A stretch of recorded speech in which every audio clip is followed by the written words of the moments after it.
You've likely heard that both the Browns and their ticket prices managed to hit a new rock bottom this week. Seats for Sunday's game can be purchased on the secondhand market for as little as $6. $6 is darn cheap. That would be like going to a Chinese buffet, getting food poisoning, going back, getting food poisoning again, and the next day getting a 60% off coupon in the mail and thinking, boy, that's a pretty good deal. Not so much. There's no such thing as a good deal on food. I think there will be opportunities for Shedeur Sanders to play. He might even play on Sunday, depending on what's going to happen with Dylan and what this Baltimore Ravens defense does. I mean, the Ravens defense is playing really, really well. I was frustrated.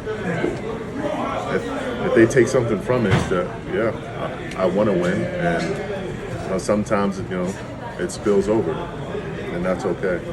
You can now walk into a Cleveland Browns game for a single dollar, $1. Not $50, not $20. Just a lonely $1 bill, and somehow the seats are still empty.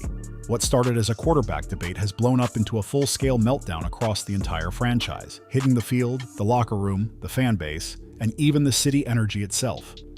Browns fans aren't just frustrated, they're pushing back hard. The stadium looks half asleep, ticket prices have dropped to fast food levels, and everyone knows why. Because Shedeur Sanders still isn't starting. Fans aren't casually staying home, they're doing it on purpose, making a statement, refusing to spend a cent until one thing finally happens. Shedeur Sanders takes the field. The Browns' refusal to unleash their most electric young quarterback has sparked something rare in pro sports, a full fan rebellion. Influencers are talking, insiders are confused. Food poisoning, going back, getting food poisoning again, and the next day getting a 60% off coupon in the mail and thinking, boy, that's a pretty good deal. Not so much. Just when even former players are shaking their heads. Now, the biggest question hovering over Cleveland isn't just who should start at QB. It's how long can the Browns ignore their own supporters before everything falls apart? The tickets may be cheap, but this crisis is getting very expensive. And the next move could shape the future of the team, the coach, and the quarterback the entire fan base is begging to see. Not long ago, Cleveland was buzzing with hope.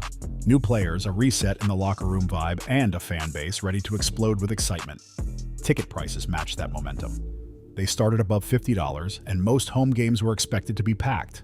For a moment, it felt like the Browns were stepping into a new era. But that feeling didn't last. The moment the season started, and Dillon Gabriel was named the starter over Shedeur Sanders, you could feel the energy shift. Fans weren't just surprised, they were stunned. And as week after week went by with Shedeur stuck on the bench, that shock turned into something heavier, a quiet, building protest. First, the stadium lost its spark. Then entire rows of seats emptied out. By week 4, resale sites were showing tickets for under $6. By week 6, fans were grabbing seats for $1 or choosing not to show up at all. And the frustration wasn't only about winning or losing. It came from something deeper, a belief that the team was ignoring the talent they already had. Shedeur Sanders wasn't just another rookie. He was the reason many fans bought tickets in the first place. His college tape went viral, his preseason moments stood out, and he brought a buzz Cleveland hadn't felt in years. And the Browns chose to bury that energy on the bench. Now the fans are sending their message loud and clear, through their wallets. The boycott started small but spread like wildfire. A few fans canceled tickets. Then whole sections sat empty. Screenshots of $1 tickets started circulating online like memes. And they are seeing some things in practice, because I've seen them with my own two eyes. Shedeur Sanders, I've told you guys so many times, throws a beautiful ball. He is very, very accurate. He has elite accuracy. It wasn't laziness, it was a strategic stand. And as the stadium continues to empty, the Browns are taking real hits, financially and publicly. The team expected big revenue this season. Instead, they're getting embarrassment, empty seats, and unwanted attention. And through all of it, Shedeur Sanders still isn't the starter. The protest isn't fading, it's growing by the week. And if the Browns don't change something soon, this won't just be a dip in attendance. It could be the start of a crisis Cleveland hasn't seen in decades. A total disconnect has taken over the fan base. You'd think a rookie listed third on the depth chart wouldn't be making national noise, but Shedeur Sanders isn't just a backup. He's become a symbol. To Browns fans, he represents what this team could be if the coaching staff would simply stop blocking their own progress. From training camp on, the buzz around Sanders was impossible to ignore. His footwork looked clean, his arm strength was already pro-level, and his composure stood out immediately. He didn't look like a rookie trying to hang on. He looked like a quarterback built to take over. Reporters noticed, insiders noticed, even opponents noticed. So when Dillon Gabriel was named the starter, despite Sanders consistently looking sharper in practice, the move didn't create confidence. It created confusion. Some fans tried to rationalize it at first. Maybe it was temporary, maybe it was a development plan, maybe there was some hidden strategy. But as weeks passed and Gabriel struggled, that confusion turned straight into outrage. And the explanations? Fans heard every single one. He's not ready. He's still adjusting. He might be hurt. But Sanders looked healthy every time he stepped onto the practice field, sharp, calm, and explosive. So why wasn't he playing? That's when speculation took over the city. Fans weren't only questioning the quarterback decision, they began questioning the entire narrative around Sanders. Some believe the staff didn't want to admit Gabriel wasn't the right fit. Others think there's something deeper happening behind closed doors. No matter the theory, one thing has become clear. Fans don't trust the messaging anymore. And now Shedeur Sanders isn't just a young quarterback prospect. And you sit here and say, in the same sentence, we trying to develop all our players. You're not. Because if you were, Shedeur would have been out there in some of these blowouts. You still got Dillon Gabriel out there looking awful, and you know not even going to win the game. That's so I don't even. You want to get fired? He's going to get fired. I don't know if he is. But do you want to get fired? I don't really. Shedeur did something to him. Shedeur didn't do nothing to you, bruh. Right? Shedeur didn't put his name up on that ticket to go say, come be a Cleveland Brown. Shedeur didn't call y'all on draft day and say, hey, man, I'm ready. Y'all drafted him. You're acting like you truly don't like this dude, and he ain't done nothing. He's the face of the protest. He's the reason fans are boycotting. He's the reason influencers are speaking up. He's the reason analysts are pushing back against every explanation coming out of the front office. To many, he's the quarterback who can jolt the offense awake and turn embarrassment into excitement. And every week he stays on the sideline, that belief gets louder and louder. The main question everyone is asking now isn't, is Shedeur ready? It's, why are the Browns acting like he isn't ready? At first, it looked like a typical emotional fan reaction. A few angry tweets, some canceled tickets, and the usual frustration during a losing streak. But what's happening in Cleveland is way bigger. This isn't disappointment anymore. It's a fan-powered revolt, and it's gathering real force. The no Shedeur, no support push isn't just online chatter anymore. It's showing up in empty seats, near free tickets, and a stadium atmosphere that feels completely different. Die-hard fans like Mace, who've held season tickets for years, are refusing to step into the stadium. To the owner, if it's not embarrassing to the organization, it should be embarrassing to the fans. And I wouldn't show up to do nothing with them on Sunday. I'd leave every seat orange if that's what they feel like is acceptable. Others are ditching their seats online for basically nothing, some for $1, just to avoid giving the franchise any support. Even respected Browns insider Garrett Bush is calling out the front office openly. He's not just questioning the decision, he's saying the team is misleading the fan base every single week, and he's delivering a clear message. If it's not embarrassing to the organization, it should be embarrassing to the fans. And people are hearing him. The impact is obvious. Stadium sections that used to be filled with loyal supporters are now empty. National media is picking up the story. Analysts like Skip Bayless, James Jones, and LaShawn McCoy aren't tiptoeing around it. They're calling the situation what it is: coaching malpractice. They're saying this has gone beyond wins and losses. It's now about credibility. Every home game makes the Browns look less like a team driven by its fans and more like a franchise sliding out of control. And unless Shedeur gets on the field soon, this boycott isn't going to fade away. It'll keep spreading, not because fans dislike the team, but because they still believe in it. Just not in this version that refuses to play the one quarterback everyone is waiting for. The national media isn't even pretending to hold back anymore. In just the past week, voices across every major sports show and social platform have called out Kevin Stefanski directly, not only for the Browns' struggles, but for refusing to make the most obvious quarterback move in the league. LaShawn McCoy didn't sugarcoat a single thing.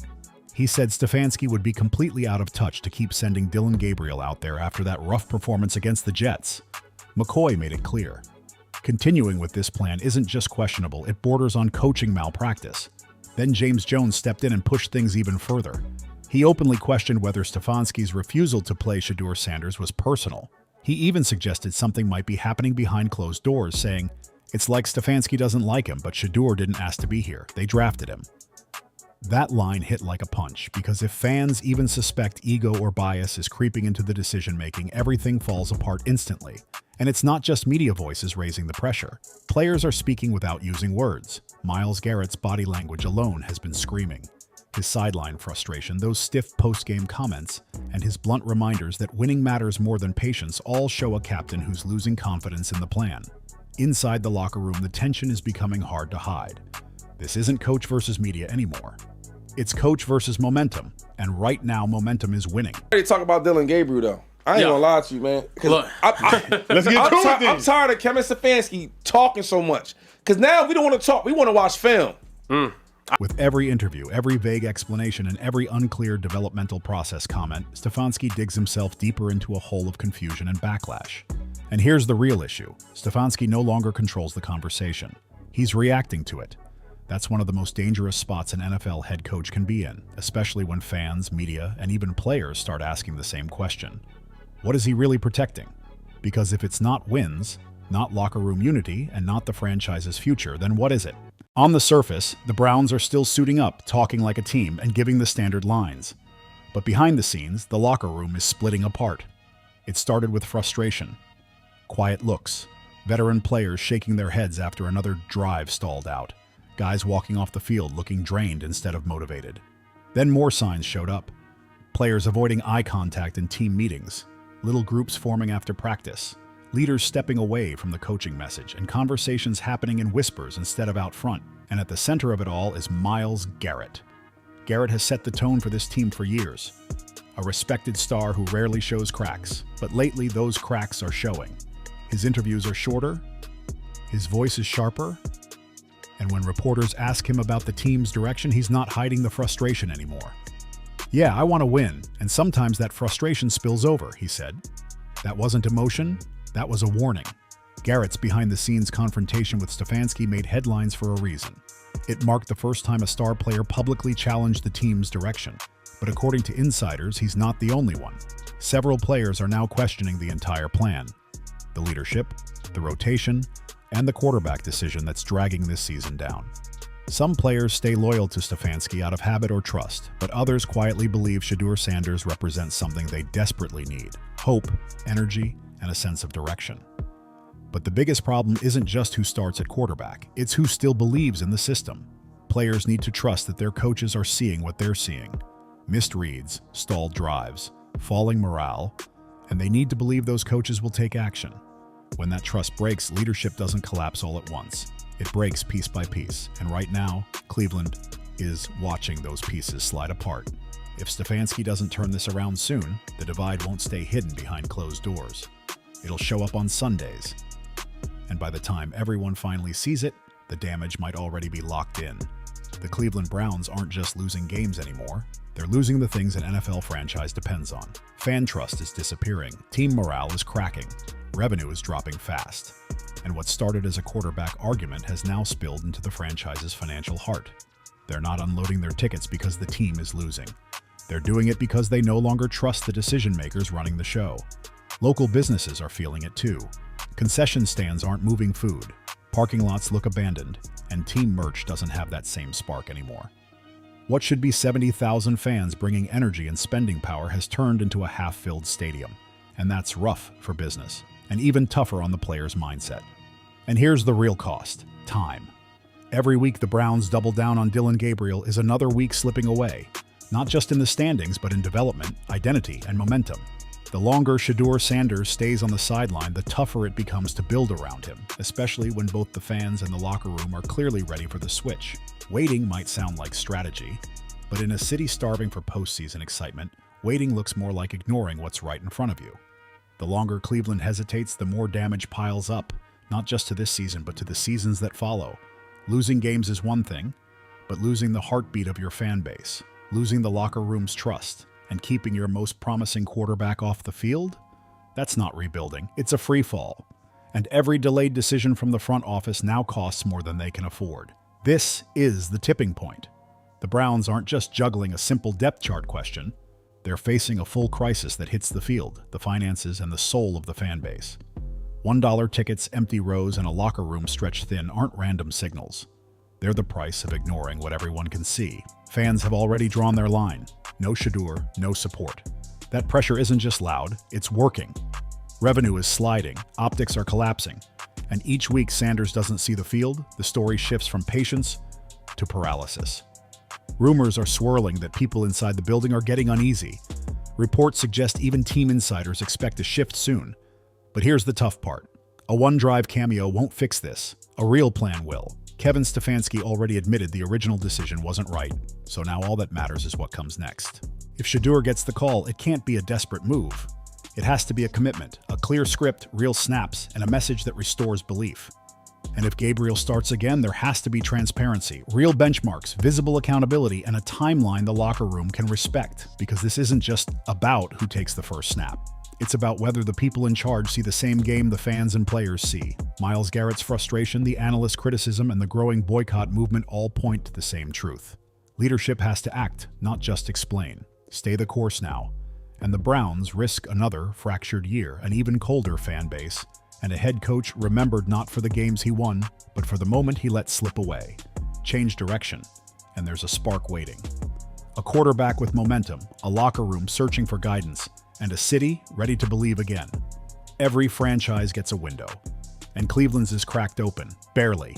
Fix it now and this season still has meaning. Ignore it and the fall won't stop at the standings. So what's it gonna be? Protect a plan that's clearly failing, or unlock a future that's begging for a chance? Like, comment, share, and subscribe.